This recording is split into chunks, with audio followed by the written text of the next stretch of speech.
జగన్ పదే పదే సిద్ధం అంటున్నాడు. అది చూస్తే నాకు ఒక విషయం అర్థమైంది. జగన్ జైలుకి వెళ్లేదానికి సిద్ధంగా ఉన్నాడు. మరి జైలుకు పంపించడానికి మీరు సిద్ధంగా ఉన్నారా? బీసీ బిడ్డ అమర్నాథ్ గౌడ్ ని అతి కిరాతకంగా చంపారు వైకాపా నాయకులు. ఇంకా ఎంతమంది బీసీ బిడ్డలు చంపేదానికి మీరు సిద్ధమని సభాముఖంగా వాళ్ళు నిలదీస్తున్నా. దళిత మేధావి డాక్టర్ సుధాకర్ గారిని వేధించి ఆత్మహత్య చేసుకునే పరిస్థితి మనందరం చూసాం. ఇంకా ఎంతమంది దళితుల్ని ఆత్మహత్య చేసుకునే పరిస్థితి తీసుకొస్తారని సిద్ధమని ఈ రోజు మీరు అడుగుతున్నారని సభాముఖంగా ప్రశ్నిస్తున్నాం. మైనారిటీ బాలిక మిస్బా లాంటి వందలాది మైనారిటీల్ని వేధించి ఆత్మహత్య చేసుకునే పరిస్థితి తీసుకొచ్చింది ఈ ప్రభుత్వం. దానికి మీరు సిద్ధమా అని ఈ ప్రభుత్వాన్ని నేను నిలదీస్తున్నా. అసలు ఏకంగా రాష్ట్రాన్ని సర్వనాశనం చేసేదానికే ఈ జగన్ సిద్ధమని చెప్తోంది జరుగుతుంది. దానికి కేవలం మూడు ఉదాహరణలు ఇస్తా.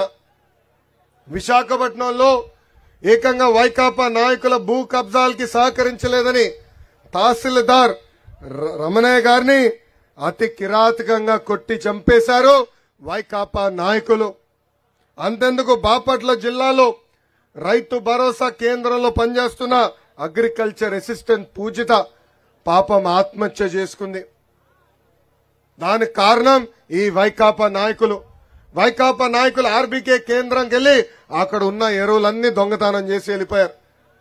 తిప్పి పూజితాని ఆ డబ్బులు కట్టమని చెప్తే ఆ డబ్బులు కట్టలేక పాపం చెల్లమ్మ ఆత్మహత్య చేసుకుంది.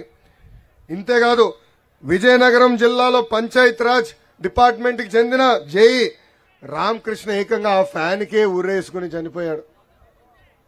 ఆయన దగ్గర ఉన్న సిమెంట్ స్టీల్ వైకాపా నాయకులు పట్టుకెళ్లిపోయారు. తిప్పి ఆయన్నే డబ్బులు కట్టమంటే అది ఓర్చుకోలేక ఆయన ఆత్మహత్య చేసుకునే పరిస్థితికి వచ్చింది.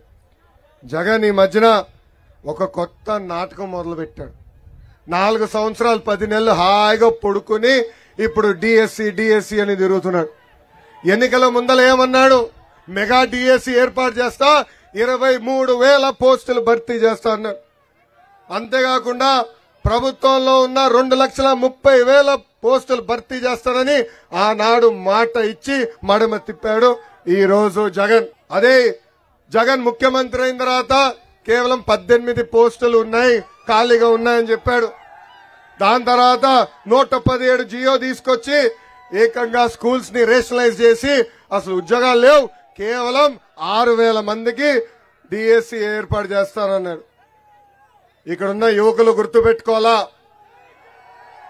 అన్న విశ్వవిఖ్యాత నట సార్వభౌమ స్వర్గీయ నందమూరి తారక రామారావు గారు గాని చంద్రబాబు నాయుడు గారు గాని ఇద్దరు కలిసి 1,70,00,000 ఉపాధ్యాయుల పోస్టులు భర్తీ చేస్తాం జరిగింది. ఈ సభాముఖంగా నిరుద్యోగ యువకులు నేను హామీ ఇస్తున్నా, 2 నెలలు ఓపిక పట్టండి, మన ప్రభుత్వం వస్తుంది. ప్రతి సంవత్సరం మీకోసం డిఆర్సి ఏర్పాటు చేసే బాధ్యత నేను వ్యక్తిగతంగా తీసుకుంటాను.